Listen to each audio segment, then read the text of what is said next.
Bonjour chers téléspectateurs et chers auditeurs, bienvenue sur notre émission consacrée sur les grandes actualités éthiopiennes de cette semaine. Donc on va parler de 4 sujets principaux. La première, ça va être la formation du Premier ministre Abiy Ahmed au leader de la prospérité, du Parti de la prospérité. Et la deuxième, ça va être sur la participation de l'Éthiopie au sommet de G20 en Afrique du Sud. La troisième sujet, ça va être le choix historique de l'Éthiopie pour accueillir autant qu'autre de l'Éthiopie le COP 32. À la fin, on va aborder le sujet Media Award. Donc, c'est moi, Samra Grodau, avec mon collègue Metta Savia. On va se concentrer sur ces 4 grands sujets nationaux. Bienvenue. Bienvenue, merci. L'actualité est particulièrement dense et montre à quel point l'Éthiopie occupe désormais une place incontournable dans les discussions régionales et mondiales. Nous allons commencer par un événement qui a marqué la semaine, donc la session de formation de haut niveau organisée par le Premier ministre Abiy Ahmed. Abiy Ahmed avait donné une formation au leader du Parti de la prospérité le 30 novembre, le dimanche. Donc, ça a été concentré sur comment les leaders éthiopiens peuvent promouvoir les intérêts éthiopiens et aussi à informer pour les communautés internationales. Il a abordé aussi l'accès à la mer Rouge historique de l'Éthiopie parce que l'Éthiopie avait un droit d'utilisation à l'accès à la mer Rouge. Ça aussi, il a abordé bien sur l'histoire de la perte et aussi l'histoire d'utilisation de l'Éthiopie à la mer Rouge en général. Absolument. Donc, oui. Il a d'ailleurs développé une analyse historique à l'audience, approfondie rappelant les racines anciennes de l'Éthiopie comme grande puissance régionale.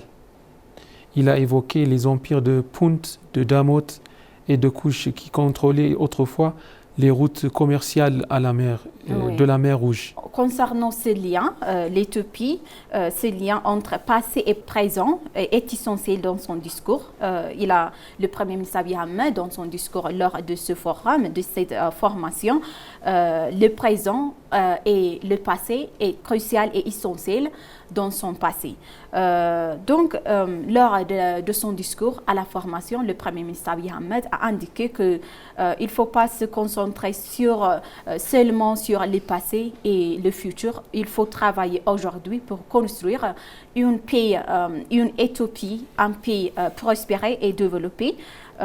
Donc, selon lui, la civilisation montre que l'Éthiopie à longtemps a été au cœur d'un système commercial international. Donc le défi de survie pour l'Éthiopie sur l'utilité stratégique de l'accès à la mer, on peut rappeler l'histoire.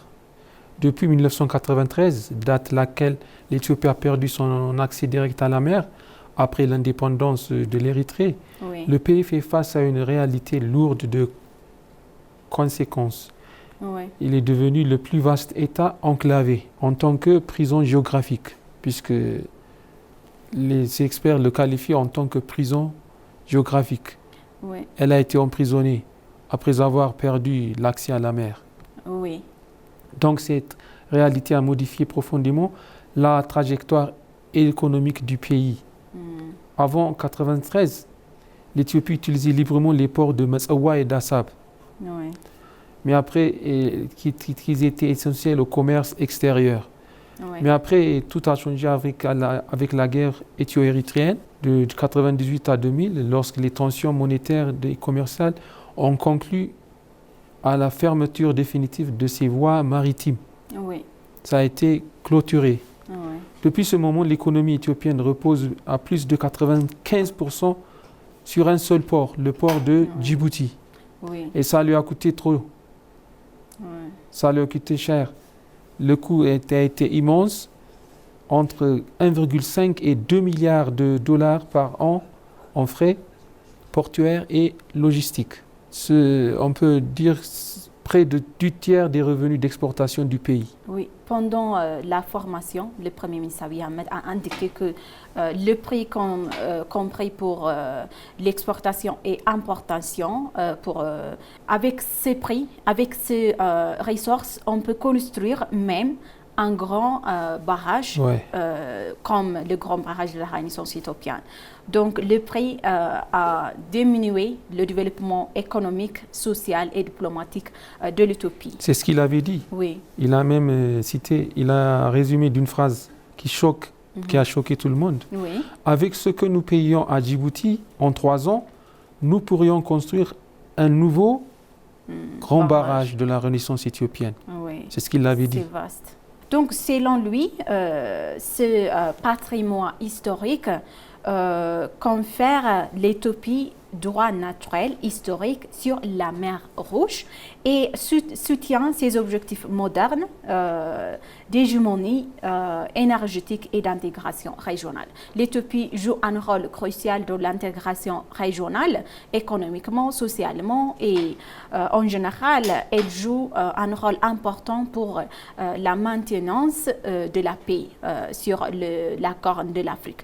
Donc, il faut utiliser les ressources naturelles pour continuer à être le rôle crucial sur l'intégration et le développement économique et social de la région en général. Cette dépendance à un seul port a fait peser un risque sécuritaire majeur. Si le port de Djibouti venait à être fermé, pour raisons politiques ou militaires, l'Éthiopie serait pratiquement paralysée. Oui. Donc elle a été enfermée par une dépendance qui lui rendait paralysée. C'est pourquoi donc le Premier ministre Abiy Ahmed dit que l'accès à la mer ou bien la demande de l'accès à la mer, c'est une question de survie oui. Et de l'existence. C'est très important pour tout. La sécurité, le développement et les relations diplomatiques entre les pays et l'intégration régionale du continent en général. Construire aujourd'hui ou être rejeté ou éjecté demain. Oui. Donc, le risque d'accélérer en avance avec le développement. Oui, vous avez raison. Donc, l'autre sujet que le Premier ministre Abiy Ahmed a abordé, c'est sur le développement du corridor de l'innovation et technologique. Pendant la formation, le Premier ministre Abiy Ahmed a indiqué que chaque région doit construire les développements des infrastructures cruciales pour développer ensemble l'Éthiopie. Donc, il a dit que pendant la formation, chaque région a le droit de se développer. Et de développer ses alentours. Oui, il ne faut pas attendre jusqu'à que la ville Addis Ababa se transforme. Ils peuvent utiliser les ressources, ils peuvent créer des ressources et ils peuvent créer aussi les attractions touristiques et il faut attirer les investissements directs étrangers. Donc chaque région doit se prospérer, se développer. Le Premier ministre Abiy Ahmed, il a dit aussi l'autre sujet, il faut les institutions publiques et privées doivent utiliser les intelligences artificielles pour donner des services publics efficaces. Et pour servir la population, il faut utiliser et il faut programmer avec le plan efficace. Et il a parlé sur l'utilisation et la modernisation numérique de l'Éthiopie en général. C'est très important pour l'accélération du développement de l'Éthiopie. Oui, il a dit par exemple l'intelligence artificielle et la science quantique transforment le plus en plus notre façon de vivre et de travailler et de penser. Donc, il faut marcher avec le monde. Ouais. Il ne faut pas être arrière. Il faut utiliser les technologies numériques. Il faut transformer les anciens et les infrastructures en utilisant les technologies numériques en général. Et cette perspective vise clairement à renforcer la confiance des dirigeants et à leur offrir un récit stratégique cohérent pour défendre les intérêts du pays dans un monde où la communication joue un rôle central. Et l'intelligence artificielle joue un rôle très important dans la communication entre les pays. Il a également insisté sur la nécessité de développement et d'accroître les capacités du pays dans les domaines suivants. Par exemple, maintenant, il y a Faïda, Passeport, il y a les services de Mossab et les services bancaires. C'est très important, mobile, des paiements modernes, services numériques de douane et de recettes. C'est très important pour un système intégré d'information, de gestion financière. Par exemple, il y a 2 ans, il n'y avait pas le Télébeurre, il n'y avait pas CVBeur. C'est très important, ça facilite le mode de vie des habitants. C'est très important pour ne pas gaspiller le temps aussi, pour attendre quelque chose. C'est très important en utilisant, ça va faciliter les vies des habitants aussi, c'est très important. Donc, selon lui, la technologie doit être utilisée dans tous les domaines et d'activer et à insister sur la nécessité d'intégrer de différentes technologies pour garantir une prospérité partagée. Oui? Il a même affirmé, quand on dit hier, on oublie aujourd'hui. Quand on dit demain, on retarde aujourd'hui. Oui. Donc il a appelé à une innovation agressive, une modernisation ancrée dans les réalités locales. Et une stratégie de leapfrogging, c'est-à-dire sauter des étapes pour rattraper le niveau des nations plus avancées. Donc l'intelligence artificielle joue un grand rôle pour le rattrapage.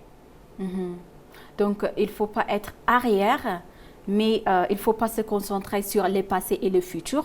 Il faut travailler aujourd'hui pour construire une utopie très prospère et développée en utilisant les intelligences artificielles, les technologies modernes. Donc il insiste pour les générations actuelles d'utiliser les technologies modernes pour ne pas être arrière de la communauté internationale et du monde entier. Il a même bien souligné sur le danger de rester arriéré. Et chaque institution et chaque secteur doit utiliser et se fixer un objectif en matière d'utilisation d'intelligence artificielle.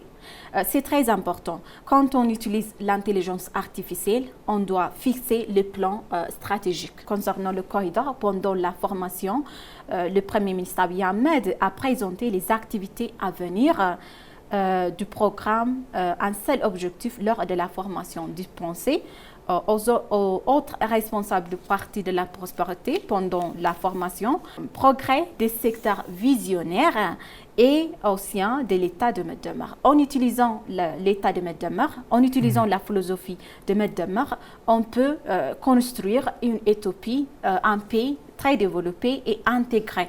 Chaque région a le droit d'utiliser ses ressources naturelles, de se développer par eux-mêmes et de s'intégrer aussi pour attirer l'un d'autre les touristes nationaux et internationaux. Vous voyez, par exemple, chaque développement du corridor se déroule dans différentes villes en Éthiopie. Par exemple, quand on voit la ville de Gondar, Harar, la ville de Hawassa, de Bishoftu, tout est en train de se développer avec ces ressources en utilisant les main-d'œuvre de chaque région. C'est très important de se développer ensemble pour créer une utopie intégrée et développée. Le tourisme renforce la diplomatie, la diplomatie de l'Éthiopie.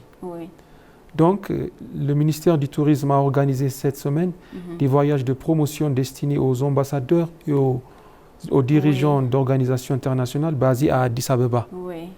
Donc, l'objectif était de valoriser les sites culturels majeurs, notamment le Harar Jagol, cité antique classée au patrimoine mondial de l'UNESCO. Donc ces efforts s'inscrivent dans une stratégie ambitieuse visant à faire de l'Éthiopie un pôle touristique majeur, un pays vitrine de l'histoire africaine, une destination culturelle incontournable. Donc les patrimoines millénaires et la richesse culturelle du pays constituent des atouts puissants pour stimuler l'économie nationale. Oui, vous avez raison. Donc, le Premier ministre Abiy Ahmed a déclaré que chaque zone devrait se doter d'une destination touristique précieuse.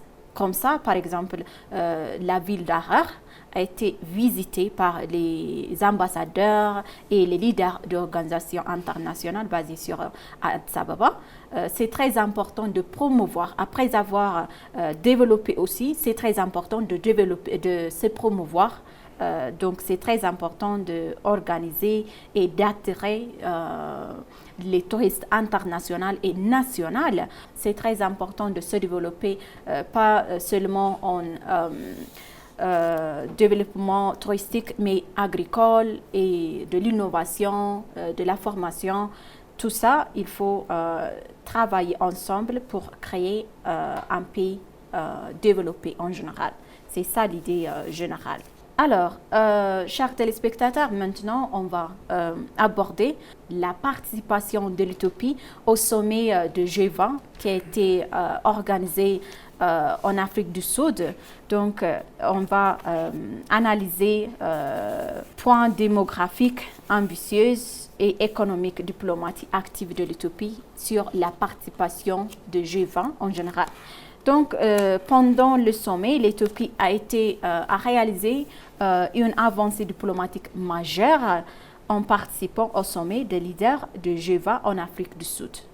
Donc, vous savez, un événement historique puisqu'il s'agit du premier G20 organisé au sol d'Afrique. C'est la première fois que le G20 a été organisé en Afrique. C'était la première fois, oui. C'était la première fois. Et ça a permis à l'Éthiopie de promouvoir ses priorités nationales et de renforcer son influence internationale, puisque l'Éthiopie a eu recours à la fois à la diplomatie formelle et à une diplomatie parallèle pour obtenir d'importants avantages politiques, économiques et stratégiques. Oui. Puisqu'elle a bien abordé ses principaux points. Oui. La première, c'est l'Éthiopie. Elle a profité de l'agenda élargi du G20 pour promouvoir une gouvernance mondiale plus juste. Ça a été axé sur des questions financières. Le G20 traite désormais du changement climatique, de l'intelligence artificielle, de la santé, de la transformation numérique et de la protection sociale. Donc la position de l'Éthiopie au sommet du G20 visait à faire évoluer les réponses aux crises mondiales, passant d'une simple approche de redressement à une approche de résilience à long terme, soutenant ainsi ses ambitions de développement et amplifiant les priorités des pays du Sud. Oui. Deuxièmement, l'inclusivité du G20 a renforcé la voix de l'Éthiopie. Oui, vous avez raison. Donc, en participant au sommet G20 en Afrique du Sud, l'Éthiopie avait l'opportunité de promouvoir ses intérêts nationaux et d'être une voix africaine pour informer les vérités de l'Afrique et de l'Éthiopie pour les communautés internationales. Il était aussi la chance de se rencontrer avec plusieurs leaders, chefs d'État, relations bilatérales. Oui, pour renforcer les relations bilatérales. Et aussi, c'était une chance. C'était l'opportunité de se rencontrer avec les leaders et les chefs des organisations. Oui, les puissances mondiales et les chefs de l'organisation internationale et continentale. Donc, pendant le sommet, le Premier ministre Abiy Ahmed avait abordé les enjeux majeurs de l'Afrique de son discours lors du sommet. Le Premier ministre Abiy Ahmed avait mené des discussions fructueuses avec les dirigeants de nombreux pays et des diverses nations et avoir une action de renforcer des relations bilatérales. C'est très important. Non seulement cette inclusivité a permis à l'Éthiopie d'interagir d'égal à égal avec les dirigeants mondiaux afin de contribuer à l'élaboration de solutions aux défis planétaires. Oui, vous avez raison. Donc, c'était la chance de promouvoir ses intérêts et de promouvoir aussi les idées, les messages africains pour le monde entier. C'était le témoignage de autres niveaux diplomatique de l'Éthiopie d'avoir participé à ce grand sommet de G20.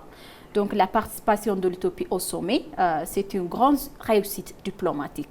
Par exemple, le porte-parole du ministère des Affaires étrangères, l'ambassadeur Nabiat, a déclaré que la participation de l'Éthiopie au sommet de construire une grande réussite diplomatique. Ça indique les travaux diplomatiques de l'Éthiopie a fait partie d'une grande réussite diplomatique en général.